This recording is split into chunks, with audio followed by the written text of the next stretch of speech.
Avez-vous déjà levé la tête et admiré l'immensité du ciel et l'horrible profondeur de l'espace? Plus vous y pénétrez, plus cette émotion qui vous emplit est difficile à décrire et vous met dans un état second qui vous fait vous perdre dans l'immensité de l'univers et de ses perspectives sans limite.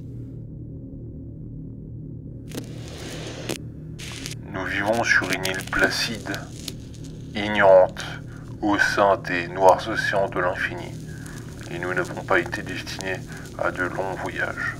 Les sciences, dont chacune tend dans une direction particulière, ne nous ont pas fait trop de mal jusqu'à présent. Mais un jour viendra où la synthèse de ces connaissances dissociées nous ouvrira des perspectives terrifiantes sur la réalité et la place qu'elle y occupe.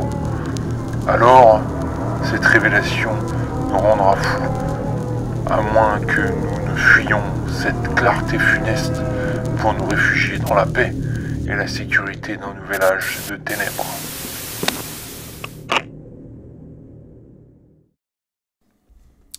L'horreur cosmique est un genre littéraire, une ambiance bien particulière qui se détache bien de toutes les autres. Ce genre est introduit par Howard Philip Lovecraft au XIXe siècle, romancier peu connu qui avait une grande avance sur son temps pour les différentes histoires qu'il a pu écrire, notamment pour Les Montagnes hallucinées ou Dans l'abîme du temps. Alors Lovecraft mettra en scène dans ses nouvelles, oui j'ai bien dit nouvelles, car ce sont des petits livres, des petites histoires toutes liées à son univers, mais ce n'est pas parce que c'est petit que ça ne fait pas d'effet. Lol.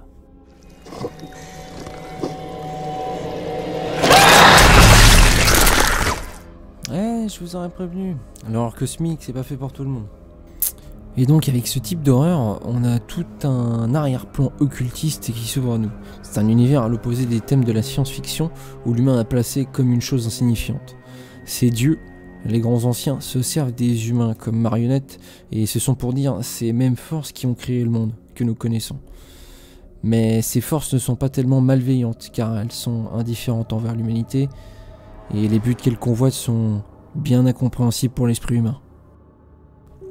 Ce n'est pas l'absence de sens qui terrorise les protagonistes, mais plutôt la découverte qu'ils sont en proie à des forces qui sont infiniment plus grandes et plus anciennes qu'eux. Le bestiaire est titanesque et la taille de ces derniers est inconcevable. Imaginez-vous qu'une de ces horreurs puisse faire la taille d'une galaxie entière, ou bien encore d'un univers. Yog-Sothoth, le tout en un et un en tout, demeure dans les interstices séparant les plans de l'existence composant notre univers, où il apparaît comme un conglomérat de globes iridescents, toujours fluctuants, s'interpénétrant et se brisant. Pour ma part, quand j'ai commencé à voir ce que l'horreur cosmique était, j'ai tout de suite pensé que c'est ce qui manquait comme type d'horreur à l'heure actuelle, car je trouve que les sujets et les approches ne sont plus du tout au goût du jour, et trop rébarbatifs. Bien que l'horreur cosmique semble profondément pessimiste, Lovecraft se considérait ni comme un pessimiste, ni un optimiste, mais plutôt comme un indifférentiste. Les êtres humains sont souvent soumis à des êtres puissants et d'autres forces cosmiques. Et je pense qu'il y aurait pas mal de supports qui pourraient vous aider justement à ressentir cette atmosphère qu'on a déjà abordé avec ce thème, que ce soit jeux vidéo, films, jeux de plateau, jeux de rôle sur table. Vous aurez toute une ribambelle de supports qui vous feront plonger à travers cet univers.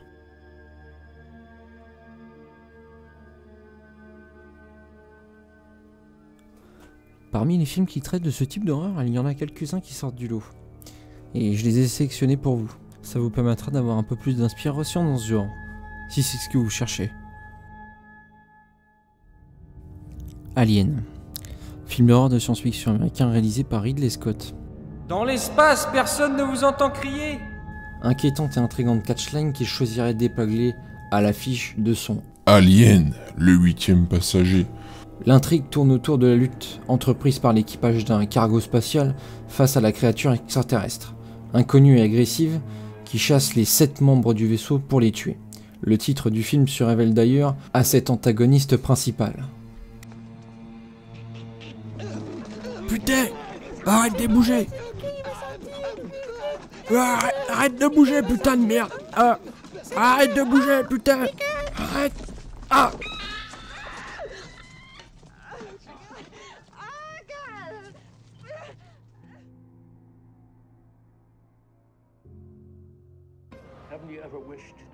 The Void est un film d'horreur canado-américano-britannico et écrit et réalisé par Jeremy Gillespie et Steven Kostanski. Sorti en 2016, un agent de police découvre un homme ensanglanté sur une route déserte et l'emmène en urgence à l'hôpital. Rapidement, d'étranges individus entourent le lieu et les patients commencent à devenir fous. Le policier va alors découvrir à l'intérieur de l'hôpital une porte vers un autre monde démoniaque.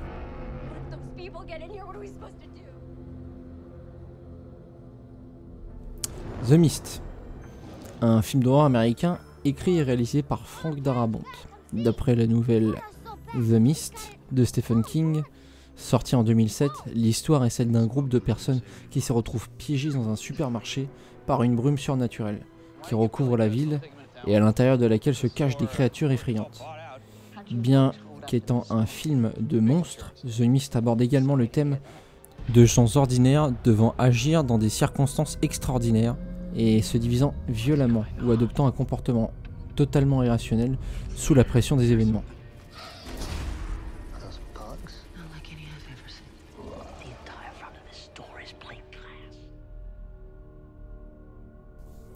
Annihilation, un film de Netflix sorti en 2018 mettant en scène une biologiste et une ancienne militaire qui participent à une mission destinée à comprendre ce qui est arrivé à son mari, dans une zone où un mystérieux et sinistre phénomène se propage, le long des côtes américaines. Une fois sur place, les membres de l'expédition découvrent des paysages et des créatures qui ont subi des mutations. Les requins ont ce genre de dents, c'est pas possible.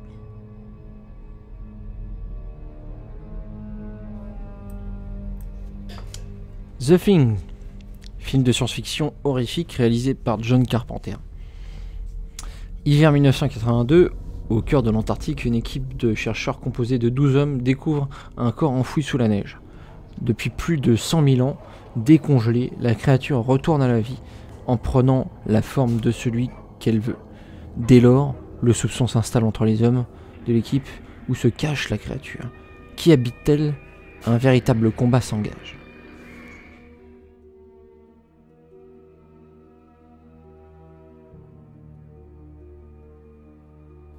Alors en termes de jeu, là il y a beaucoup de choses, car non seulement le jeu vidéo a la particularité de vous plonger dedans, et ça vous permet de suivre une histoire et d'y être impliqué. Amnesia The Dark Descent, un des premiers jeux d'horreur à la sauce Lovecraft qui m'a bien fait flipper. C'est un jeu vidéo de type survival horror en vue subjective développé par Frictional Games. Il est disponible en téléchargement depuis 2010 sur PC. Vous vous trouvez dans la peau de Daniel qui se réveille à l'intérieur d'un château apparemment désert sans savoir comment il s'est installé là.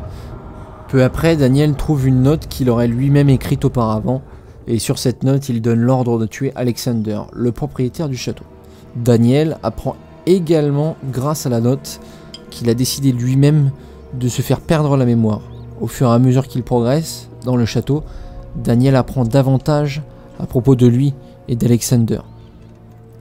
Jeu qui se joue essentiellement sur la santé mentale du joueur et sur les énigmes. Donc si vous voulez un peu vous y mettre, vous allez voir, le jeu est très prenant et ça vous met vraiment dans l'ambiance. Call of Cthulhu s'ouvre sur le réveil en sueur d'Edward Pierce, détective privé au lever de coude facile depuis son retour des tranchées françaises. Un petit tour pour éplucher le contenu de quelques tiroirs, faire connaissance avec le passé du bonhomme et voilà, qu'un coup de fil de votre employeur vous permet d'investir vos premiers points de compétence.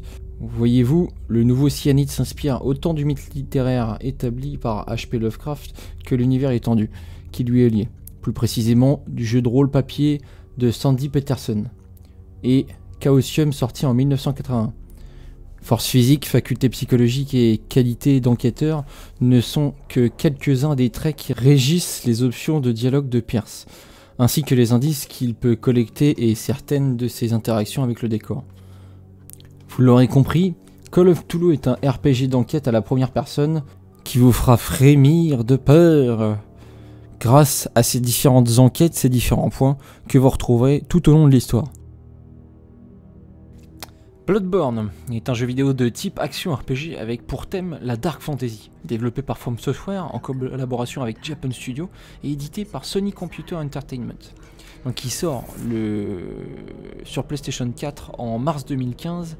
Et donc dans ce jeu, les principales sources d'inspiration, c'est les récits fantastiques de Lovecraft. Le jeu s'inspire d'un niveau architectural, de lieux réels comme la Roumanie, la République tchèque et surtout l'époque victorienne. À sa sortie, le jeu reçoit un accueil très positif et il faut savoir que le jeu fait partie des Souls, donc bien des Dark Souls. Le jeu se déroule dans la ville gothique en ruine de Yharnam, qui selon la rumeur abrite un puissant remède médical. Au fil des années, de nombreux voyageurs se rendent en pèlerinage dans la ville à la recherche du remède pour guérir leurs maux.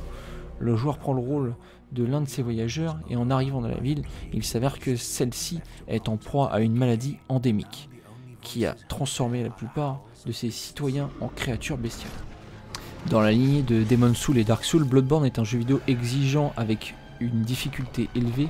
Les combats sont cependant plus rythmés et plus rapides, et la grande nouveauté est la santé, que le joueur peut récupérer en petites parties s'il parvient à contre-attaquer rapidement, après avoir touché un ennemi.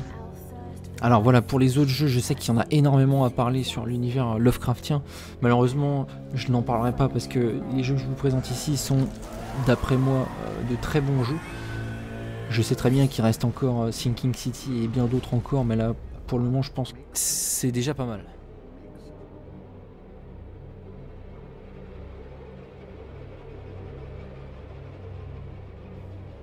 Bon, on va pas se le cacher, forcément on va parler de jeux de rôle, donc comme je l'ai dit un peu plus en arrière, il y a l'appel de Cthulhu, donc The Call of Cthulhu, qui a été créé en jeu de rôle sur table par Sandy Peterson en 1981.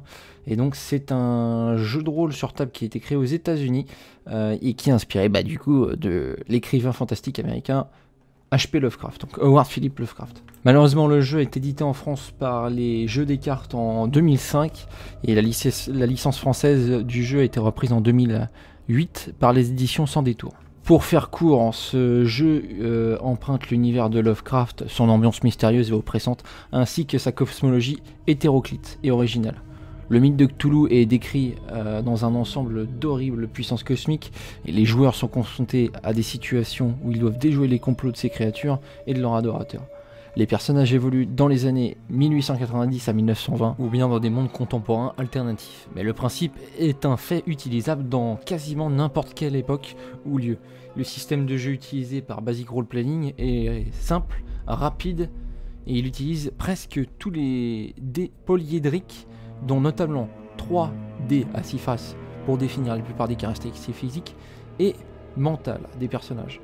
Et un dé à 100 faces réalisé en combinant 2 dés à 10 faces pour effectuer les jets de compétences. Et donc bien sûr c'est un jeu qui est inspiré de Donjons et Dragons. Entre parenthèses, de la manière de jouer, on est bien d'accord, c'est pas la même chose Donjons et Dragons et Lovecraft. Alors après ce qui est sympa c'est que vous pouvez toujours aller gratter sur internet, même si vous avez besoin de scénarios, il y a toujours des petits scénarios sur internet qui traînent et qui vous feront découvrir tout ce petit monde. Voilà. En attendant, moi je vous dis bonne journée, j'espère que cette vidéo vous aura plu. N'hésitez pas à laisser un petit like et un commentaire, car c'est grâce à vous, followers et viewers, qui regardez cette vidéo et qui me permettez justement d'avoir plus de visibilité pour permettre à cette chaîne de grandir. Merci beaucoup, bonne journée à vous et à bientôt.